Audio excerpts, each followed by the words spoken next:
نحمدہ ونصلی علی رسولہ الکریم اما بعد بسم اللہ الرحمن الرحیم۔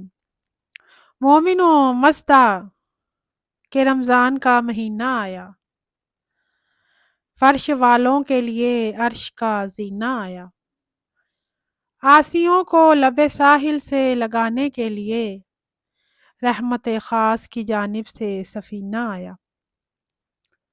محترم حاضرین، السلام علیکم۔ آج میری تقریر کا عنوان ہے استقبال رمضان۔ آج ہم سب اس بابرکت محفل میں جمع ہیں تاکہ ماہ رمضان کا استقبال کریں۔ یہ وہ عظیم مہینہ ہے جس کی آمد پر آسمانوں اور زمین پر خوشی کی لہر دوڑ جاتی ہے، جنت کے دروازے کھول دیے جاتے ہیں، جہنم کے دروازے بند کر دیے جاتے ہیں، شیاطین کو زنجیروں میں جکڑ دیا جاتا ہے۔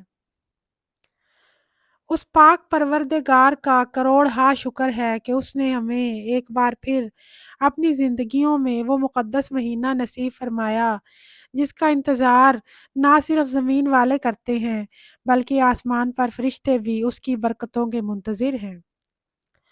قسمت میں پھر دوبارہ رمضان آ گیا، بخشش کا اور فلاح کا سامان آ گیا۔